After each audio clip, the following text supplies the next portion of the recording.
Hey, and welcome to the Corporate Chronicles, the company you keep. Now, just to provide a little background about this podcast, it was designed for pure entertainment purposes only and is overly dramatized and somewhat embellished to protect all innocent parties involved, if deemed there are any. See, these stories may or may not derive from real events that could have occurred to either myself, family, and or friends. These episodes could hit home for a lot of people as we've all had to endure some type of dilemma, slandered, awkward moments, and even unwanted advances from people you'd least expect within the corporate world. I say all this because I want you to keep in mind that these stories are being told because the corporate world can be the biggest beast of them all. Yet it pretends to uphold this white collar, white glove image from a 1,000-yard view, but I'm here to help you remove your rose-colored glasses and give you an upfront look of some salacious, crude, unsolicited, and thought-provoking scenarios. Now, once you've heard the story as I've told it, it's up to you to decide whether it's based on real events or it's simply fiction, and how would you handle the same situation if it happened to you? You will now become the narrator and complete the story as you see fit. So I implore you to sit back, relax, and listen to a tale of tea and teas for your pure entertainment. Episode 1, Summer Savings. It was the summer of college break, just before entering my sophomore year. I was completely grateful that I had completed my first year, as it did prove to be a bit challenging because, let's face it, I was balancing 50% of my time to school courses, 40% was allocated to partying, of course, and a whopping 10% was slated for my sleep schedule. Now I know what you're thinking. She probably skated by with all D's, but oh, no. I did take my school party balance very seriously. Now, because I'm on break, I did what a typical Gen Z would never do, and I got a job. See, back then, kids wanted their own money and didn't expect anything from their parents except attitudes if asked. They provided essentials, and we took care of the incidentals, and that was that. So, because I was dealing with a limited time window, I decided to ask a friend of mine if her dad's company needed any part-time workers during the summer, to help out in the office.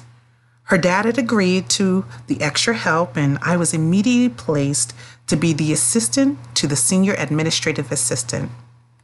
This wasn't my first job by any means, but was my first time in a business environment, so I was eager to experience everything it had to offer.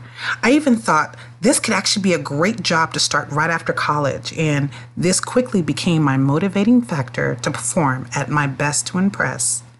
The first couple of weeks were strictly on-the-job training, and so I sat right next to the senior admin every day straight learning the ropes. We even took breaks together because she wanted to continue to explain her expectations of me. During the third week, I was set up with my own working station in a cubicle, but it was around the corner from her desk, as she's the one that needs to be right outside of the big boss's office. I kept to myself for the remainder of the week, as I wanted to focus on the job at hand and didn't want to let my friend down who had referred me. Now, I know you're thinking I haven't mentioned if this friend worked with me at her dad's company, and it's because she went away to her grandma's house for the summer, so it was just me and no special treatments were handed, outside of the job opportunity, that is. Week 4, I felt like I could breathe a little bit as I started to get into a repetitive groove, based on a limited level of responsibilities the senior admin felt comfortable assigning to me. Pick up, sort, and deliver daily inter-office mail, make copies, and perform data entry. She pretty much handled the rest. As I started to come out of my shell, I decided to get to know my cube neighbors a bit, as I wanted to know I was personable but mainly there to work. As conversations were being made, a guy walked straight up to my cube and smiles at me with the biggest, brightest smile I've ever seen and introduced himself as Marcus. He was a team lead. He let me know his department name and what he did for the company and advised that I was to reach out to him if I ever needed anything.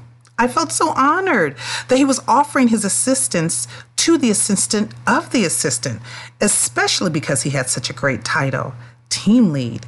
which sounded very important to me at this time. After our first interaction, I noticed that Marcus would ensure to stop by my cubicle to say either good morning, good afternoon, or sometimes both at some point within the day.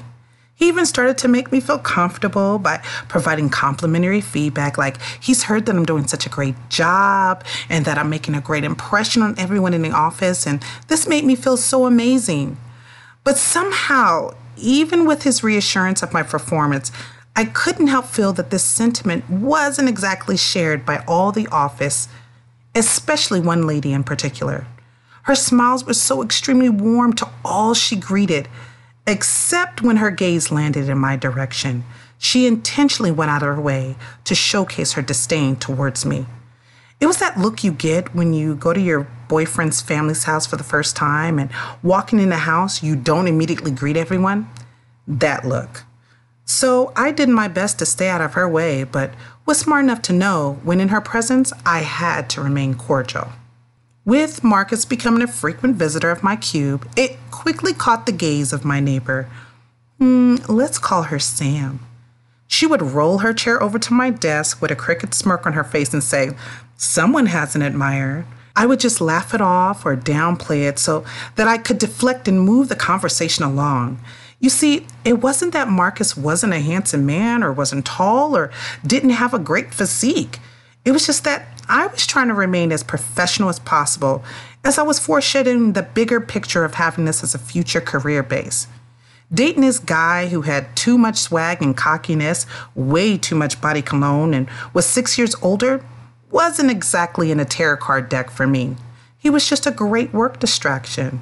But in no time at all, his salutations escalated to admiration, which soon opened the floodgates of compliments.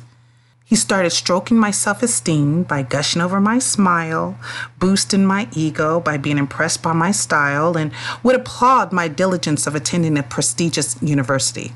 This was a teenage girl's trifecta. With this newfound relationship, I allowed my guard to be removed because, after all, he had my best interest in mind. He would bring me fries from my favorite fast food during lunch, snag me the best donut from the break room in the mornings, and would also confide some of the inner office workings with me. Now tell me this man didn't have my back. I had now spent the past 2 months building a professional rapport with my boss and office personnel, and I felt like they were beginning to trust my capabilities. With only 2 weeks remaining before returning my focus back on school, I was determined to leave the best impression ever, especially because of my future endeavors. It was just before lunchtime and my boss had come to my desk to advise me of 2 things. One, that she needed to attend a working lunch with her boss and would need me to cover the phones. And 2, she wanted me to make copies of her presentation that she needed for an upcoming meeting later on. Oh my God. I felt so empowered in that moment because it showed she had confidence in me to cover her. And the last thing I wanted to do was let her down. The next 30 minutes had passed and the office turned into a Western ghost town. The one thing you could say about my coworkers were that they were never, and I mean never, late for lunch. Late to work all the time. Late to meeting, but of course. Would cut a conversation off during mid-sentence to secure their full lunch break period? Hell yeah. So with everyone out to lunch, I knew this was my perfect time to spring into action and utilize the copy machine before it turned back into Grand Central Station again. As I'm sorting through the papers, I was keeping one ear out for the desk phone and the other being occupied by the repetitive sound of the copier's purr. In the divide of my attention, I carelessly lost focus on my surrounding area, much like a baby fawn in the wild, and this definitely caught the eye of the Tiger King. As if appeared out of a puff of magic smoke, there stood Marcus with a new devilish grin. He started inquiring about what I was doing, why I wasn't at lunch, and would I need help with my current task. And I'm guessing he didn't feel compelled to compete with the roaring sounds of the machine, so he graciously brought his lips close to my ear as an accommodation. It immediately threw me off guard, but I didn't want to overreact and misread something that could have just been a very innocent oversight on his part.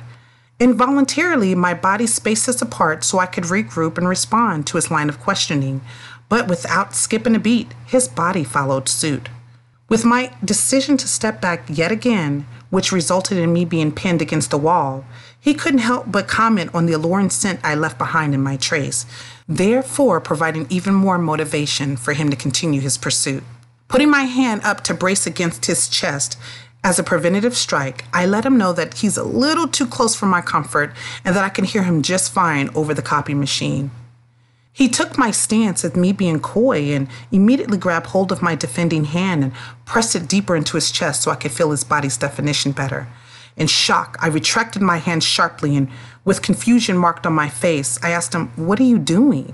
He started to chuckle from what obviously was a joke only he had playing in his head, but gave me the inquisitive side-eye as if I had misheard the punchline. However, this did not sway his focus by any means, and just like that, he eliminated the limited amount of space we had between us and pressed his body against mine, then leaned in to initiate a kiss. I forced him away with all the aggression I could conjure, gathered my presentation copies waiting for me, and I began to head back towards my cubicle in disarray. In one last-ditch effort to convert me, he lunges towards my backside in enough time to run his hands up my mid-thigh and flicks up the bottom of my skirt. He was relentless. Picking up speed to my desk, I couldn't help but empathize with the characters in thrillers and how they were always placed in shadowed alleyways and forced to walk eerily into the unknown darkness while praying their antagonist isn't lurking too far behind. That was me. I took refuge in my chair with what seemed like an infinite amount of emotions and nerve running through me and tried to process what just happened. I was still in shock and annoyed because I called this man my friend. But as my nerves started to settle, I wondered if I caused his confusion of misreading my actions.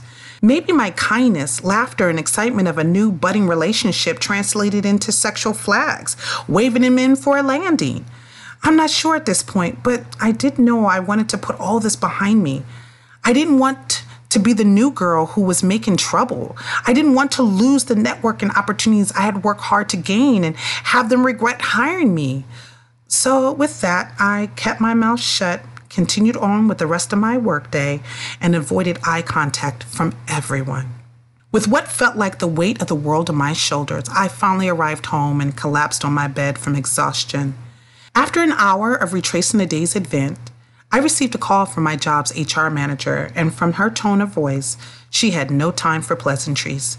She started to recite company policies, then launch into a speech of conduct within the workplace, and then drops a word I had never heard before, fraternization. My heart was pumping so hard through my ears that it prevented me from hearing every word she was saying. I was in shock. Then she gets down to the main point of her call. She heard I was making some unwanted advances towards a coworker by the copy machine earlier today, and that I've also been a little too friendly with this individual since I've started. I immediately tried to defend myself and insisted that that wasn't in my nature and he actually was the one who touched me. She continued to talk over my explanation without hesitation and advised that they do not tolerate behavior like this within their workplace and therefore would no longer need my services after today.